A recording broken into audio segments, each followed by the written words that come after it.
할렐루야. 오늘 말씀은 로마서인데, 이 로마서는 바울이 아주 심각한 고난 가운데서 소망조차도 기대하기 어려운 그 로마 교회의 성도들에게 쓰는 위로의 편지, 또 확신의 편지입니다. 이 당시 로마의 그리스도인들이 많은 고난 가운데 있었고, 또 그 고난이 한 번, 두 번 지나가는 게 아니라 계속 또 반복되고 이어지고 있었다라는 것입니다. 원래 이 학자들에 의하면 로마 교회는 바울이 개척한 교회도 아니고 또 베드로가 개척한 교회도 아니었다라는 것입니다.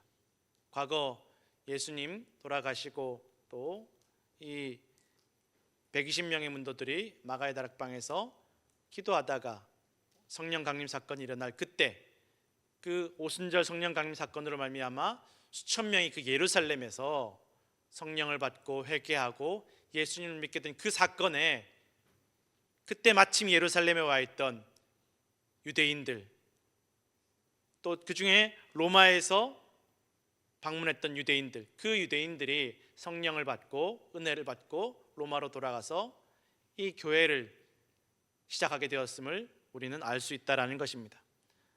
로마의 유대인들은 사실은 대부분 내가 저 이제 세계를 정복하는 로마에 가서 좀 잘 살아봐야 되겠다, 좀 뭐 높은 자리에 올라가야 되겠다, 좀 우리 자녀를 잘 길러봐야 되겠다 해서 온 그런 유대인들이 아니라, 대부분은 예루살렘이 멸망할 때 쫓겨나듯이, 거기 살지 못하니까 고향 땅에서 쫓겨나듯이 떠돌아다니다가 로마까지 흘러온 유대인들, 또 예루살렘이 로마의 폼페이 장군에게 멸망할 때, 또 정복당할 때 포로로 잡혀간 유대인들, 대부분의 유대인들, 로마에 살고 있는 유대인들은 대부분 자의로 로마로 간 사람들이 아니라 어쩔 수 없이 쫓겨나고 떠돌다가 간 사람들, 그리고 포로로 잡혀간 그런 이민자들, 난민들이었다라는 것입니다.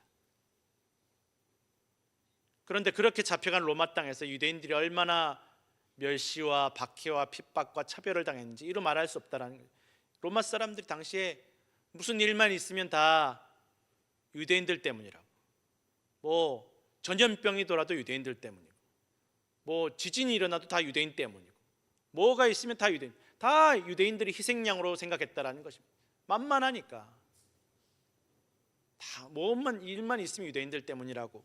그러다 보니까 얼마나 무시당하고 핍박당하고 박해당하는지 서러운 그 이민 생활을 로마에서 이어가던 유대인들이었다라는. 그런데 이 유대인들이 이 정도 되면, 우리가 그렇게 수천 년 하나님 믿어오고 하나님이 아브라함 통해서 복 주시겠다고 했는데 우리를 이 지경까지 몰아붙이시니까, 이런 인생까지, 이렇게 밑바닥 인생까지 되겠는데 어떻게 더 이상 하나님 믿을 수 있겠냐, 하나님 못 믿겠다라고 신앙을 버릴 만도 안 돼.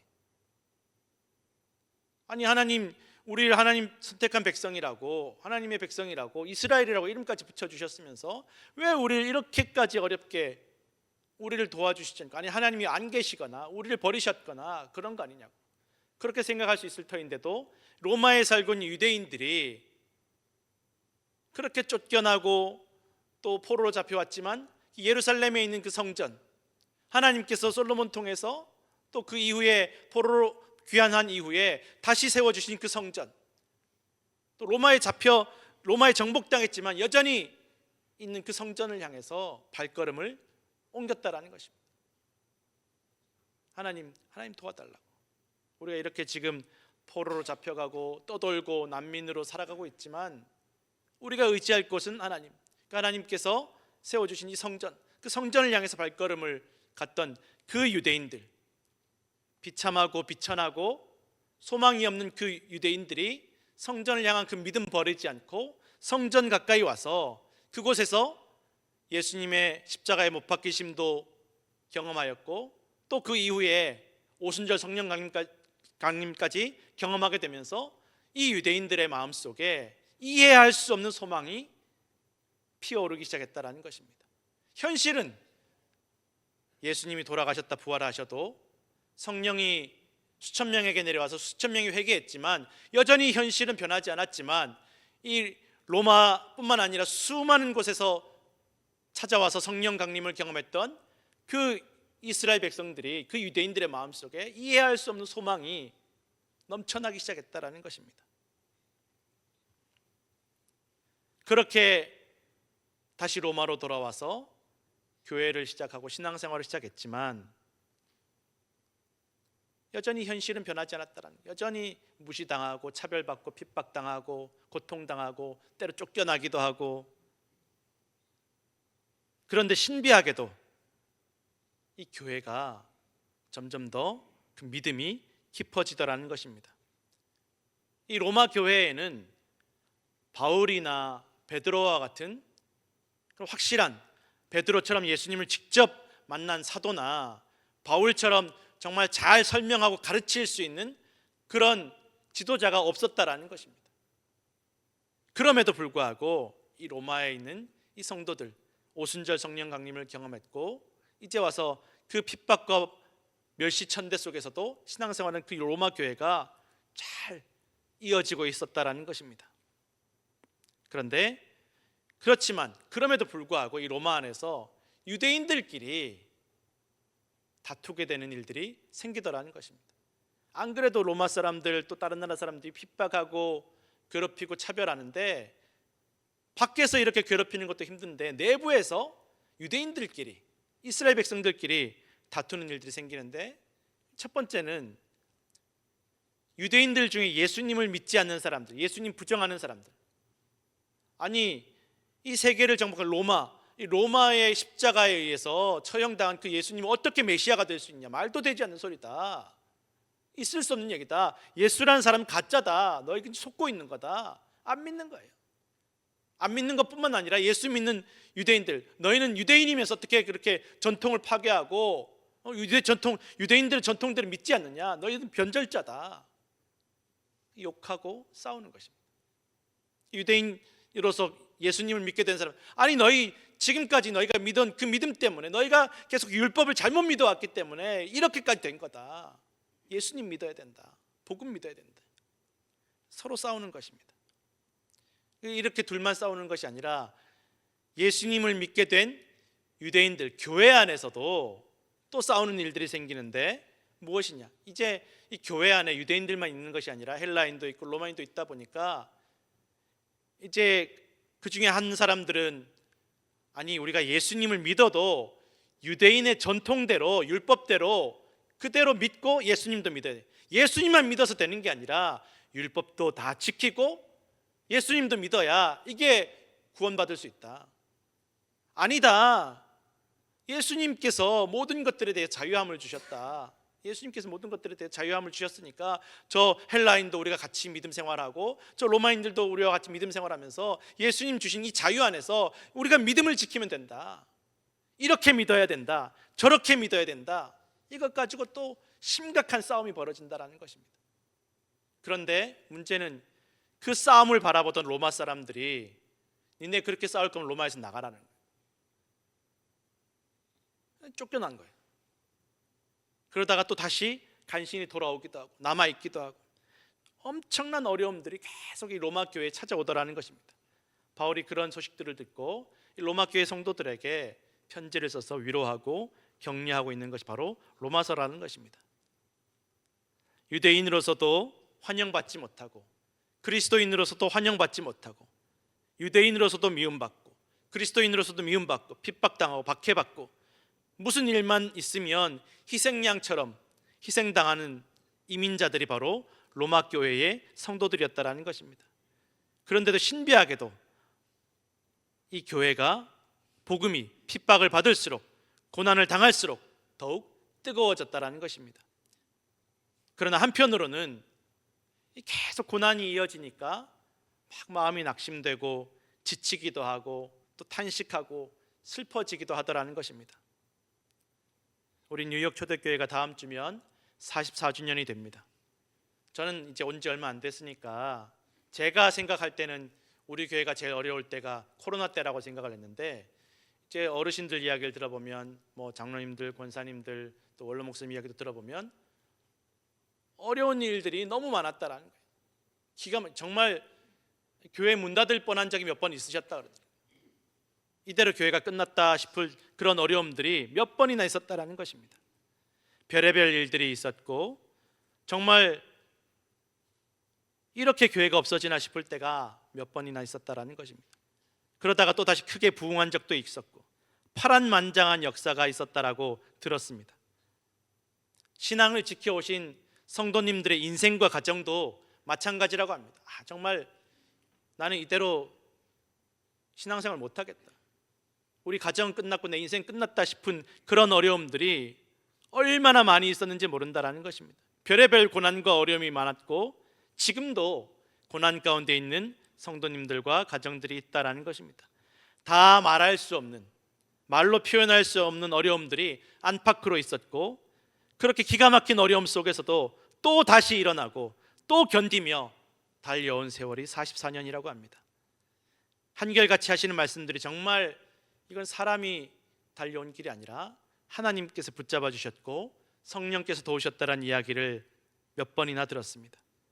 그러나 한편으로는 그렇게 하나님께서 붙잡아 주시고 성령께서 도와주셨지만 계속 이어지는 고난 가운데 우리의 마음과 믿음이 무기력해지고 지치고 낙심되기도 하는 일들이 있다라는 것입니다.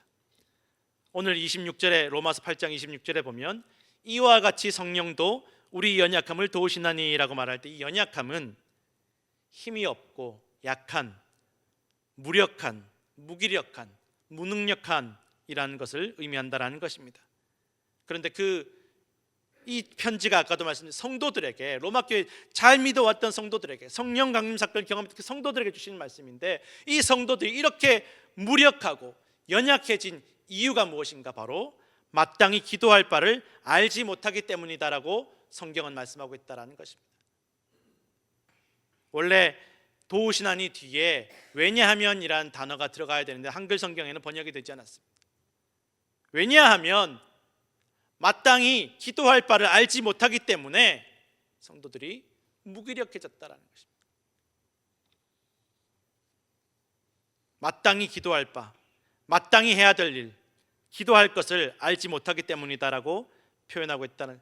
마땅히 기도해, 아니 성도들인데, 아니 기도 한두 번 한 게 아닌데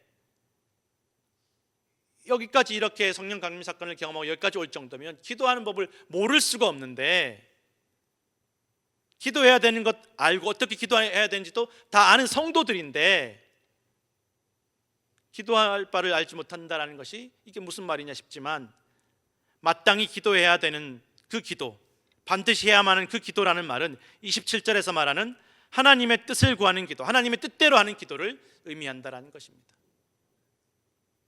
하나님 뜻을 구하는 기도, 하나님 뜻에 합당한 기도, 기도의 방법에 대한 말씀이 아니라 기도의 내용에 대한 말씀이다라는 것입니다. 성도들이 연약하고 무력하고 무능력한 것은 하나님 뜻대로 기도하는 것을 알지 못하기 때문이라고 오늘 성경은 말씀하고 있다라는 것입니다.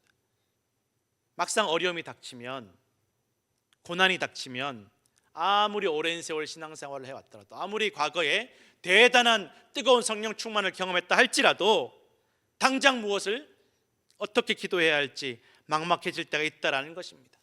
기가 막힌 어려움 속에서 오히려 기도해야 된다라는, 내가 이렇게 어려울 때 기도해야 된다는 것조차 잊어버릴 때가, 잃어버릴 때가 잇따라 찾아온다라는 것입니다. 10년, 20년, 30년 신앙생활을 해도, 몇 대째 신앙생활을 해도 막상 어려움이 닥치면 어려움 때문에 기도해야 된다는 것, 이 어려움 가운데 어떻게 기도해야 된다는 것, 무엇을 구해야 된다는 것을 잊어버릴 때가 있다는 것입니다. 간신히 기도를 하게 되더라도 막막하고 당장 내게 닥친 이 어려움에 대해서만, 내 눈앞에 보이는 이 내가 필요한 것들에 대해서만 기도하게 되지, 정작 이 고난 가운데 우리를 향하신 하나님의 뜻을 구하거나 생각하게 되는 일들이 없더라는 것입니다. 그렇게 심각한 고통과 괴로움, 고난 속에서 하나님의 뜻대로 기도하지 못하는 성도들, 그들에 대해서 성령께서 너 왜 기도하지 않냐, 너 왜 기도하지 못하냐, 왜 똑바로 기도하지 못하냐, 왜 그렇게 기도하냐라고 성령께서 책망하지 않으십니다. 뭐라고 하지 않으십니다. 고난 가운데, 어려움 가운데 마땅히 기도할 바를 알지 못하는 이 성도들에게 성령께서 도우신다라고 말씀하고 있습니다. 도와주신다라는 것입니다. 고난 가운데 내가 기도하지 못할 때, 고난 가운데 내가 하나님 뜻대로 기도하지 못할 때 성령께서 도우시고 나를 위해서 하나님의 뜻대로 기도하고 계심을 성경은 말씀하고 있다라는 것입니다. 성령께서 도우신다라는 것입니다. 우리의 연약함을, 우리의 무기력함을, 우리의 무능력함을 도와주심을 믿으시기 바랍니다. 말할 수 없는, 말로 다 표현할 수 없는 탄식으로 우리를 위해서 성령께서 간구하심을 성경은 기록하고 있다라는 것입니다. 성도 여러분, 오늘까지 우리 교회가 올 수 있었던 것은 고난 속에서도 우리의 연약함과 무지함을 도우시는 성령께서 우리를 지금도 도우시고 함께 기도하셨기 때문이며, 또한 그러한 성령의 도우심으로 우리도 어려움 가운데, 고난 가운데 함께 교회를 위해서, 우리 서로 성도들을 위해서 서로 기도했기 때문임을 믿으시기를 바랍니다. 사람의 마음을 살피신 하나님께서 낙심하고 무기력한 우리의 마음을 살피시는 하나님께서 또한 우리를 위해서, 성도들을 위해서 말로 다 할 수 없는 탄식으로 하나님의 뜻을 구하며 기도하시는 성령의 생각을 다 아심을 성경은 또한 기록하고 있습니다. 성도 여러분, 우리가 고난 중에 기도를 잊어버리고 어떻게 기도할지 알 수 없을 때에도 우리의 마음을 다 살피시고 돌보시고 우리를 위해서 하나님의 뜻을 구하시며 기도하시는 성령께서도 함께 하시고 우리를 도우심을 반드시 믿으시기 바랍니다. 요한복음 14장 16절에서 18절 말씀 함께 읽겠습니다. 내가 아버지께 구하겠으니 그가 또 다른 보혜사를 너희에게 주사 영원토록 너희와 함께 있게 하리니 그는 진리의 영이라 세상은 능히 그를 받지 못하나니 이는 그를 보지도 못하고 알지도 못함이라. 그러나 너희는 그를 아나니 그는 너희와 함께 거하심이요 또 너희 속에 계시겠음이라. 내가 너희를 고아와 같이 버려두지 아니하고 너희에게로 오리라. 아멘. 성령의 도우심으로 하나님의 뜻을 구하며 하나님의 뜻대로 기도하는 성도들이 바로 하나님을 사랑하는 이들이며 하나님께 부름받은 성도들임을 기억하시길 바랍니다. 마태복음 6장 33절에서 34절 말씀 함께 읽겠습니다. 그런즉 너희는 먼저 그의 나라와 그의 의를 구하라. 그리하면 이 모든 것을 너희에게 더하시리라. 그러므로 내일 일을 위하여 염려하지 말라. 내일 일은 내일이 염려할 것이요 한날의 괴로움은 그날로 족하니라. 아멘. 예수님께서 겟세마네 동산에서 고난을 앞두고 마음이 너무 괴로우셨습니다. 예수님이지만, 하나님의 아들이지만 너무 마음이 괴롭습니다. 혼자서는 이 괴로움을 감당할 수 없고 혼자서 이 괴로움을 위해서 기도하기가 너무 힘드셔서 제자들에게 내 마음이 너무 괴로우니까 너희가 잠시라도 나와 함께 깨어서 기도해 달라고 부탁하십니다. 그런데 다 잠들어 버립니다. 그리고 홀로 예수님께서 땀방울이 핏방울이 되도록 기도하십니다. 제발 하나님 아버지, 이 일이 내게 일어나지 않게 해주시고 이 잔이 내게서 지나가게 해주옵소서. 근데 너무 마음이 괴롭사오니 이 일이 내게 일어나, 이 고난이, 이 십자가, 이 부끄러움과 고통과 수치가, 이 어려운 일이 나에게서 지나가게 해달라고. 그러나 결국은 기도하시기를 나의 원대로 마옵시고 아버지 원대로 하옵소서. 내가 이 십자가 지는 것, 이 고난당하는 것이 하나님 아버지 뜻이라면 하나님 아버지 뜻대로 이루어지게 하옵소서. 그렇게 하나님 아버지 뜻대로 이루어지시기를 간절히 세 번이나 기도하십니다. 홀로 3번 기도하십니다. 그 누구도 도와주지 않습니다. 그리고 그 기도하신 대로 십자가를 지시고 죽으시고 부활하셨고 영광 중에 하나님 보좌 우편에 앉으셔서 세상을 심판하실 권세를 얻으셨음을 성경 기록하고 있습니다. 그리고 오늘 바울은 로마에 있는 고난 중에 있는 성도들에게도 우리가 하나님의 뜻을 구하며 기도할 때 결국은 모든 것이 합력하여 선을 이룰 것이며 하나님의 맏아들, 상속자이신 후계자이신 예수 그리스도의 형상대로 그 권세를 모든 성도들에게도 부어주실 것을 약속하고 계신다라는 것입니다. 요한계시록 20장 4절에서 6절 말씀 함께 읽겠습니다. 또 내가 보좌들을 보니 거기에 앉은 자들이 있어 심판하는 권세를 받았더라. 또 내가 보니 예수를 증언함과 하나님의 말씀 때문에 목배임을 당한 자들의 영혼들과 또 짐승과 그의 우상에게 경배하지 아니하고 그들의 이마와 손에 그의 표를 받지 아니한 자들이 살아서 그리스도와 더불어 1000년 동안 왕노릇하니 그 나머지 죽은 자들은 그 1000년이 차기까지 살지 못하더라. 이는 첫째 부활이라. 이 첫째 부활에 참여하는 자들은 복이 있고 거룩하도다. 둘째 사망이 그들을 다스리는 권세가 없고 도리어 그들이 하나님과 그리스도의 제사장이 되어 1000년 동안 그리스도와 더불어 왕노릇하리라. 아멘. 한국의 어떤 믿음 좋은 유명한 연예인이 사업을 하게 되면서 사업이 잘 되기 시작하면서 이제 여러 가지 제안들이 오기 시작. 우리랑 같이 뭐 이거 좀 해보자. 우리랑 이거 좀 같이 해보자. 좋은 제안들이 많이 왔는데 그 중에 자기 마음이 다 끌리는 제안이 있다. 이거 정말 자기가 하고 싶던 일인데 이렇게 저쪽에서 먼저 다가와 주니까 너무 기쁜 거예요. 그런데 막상 하려고 하니까 겁이 나는 거죠. 내가 잘 모르고 덜컥 계약했다가 나중에 문제가 생기면 어떡하나. 그래서 이것저것 알아보면서 준비하는 거예요. 이 사람에게도 물어보고 저 사람에게도 물어보고 또 그 당사자하고도 계약 조건 이렇게 좀 바꾸자. 요건 내가 할 수 있고 요건 내가 할 수 없고 그렇게 이것저것 알아보면서 1년 동안 준비했다라는. 1년 동안 이것저것 알아볼 거 다 알아보고 물어볼 사람들에게 다 물어보고 계약 조건도 꼼꼼하게 살피면서 1년 동안 자기가 준비만 한 게 아니라 기도도 열심히 하나님 정말 이게 하나님 뜻입니까? 이거 이렇게 하는 게 맞습니까? 이렇게 가도 되겠습니까?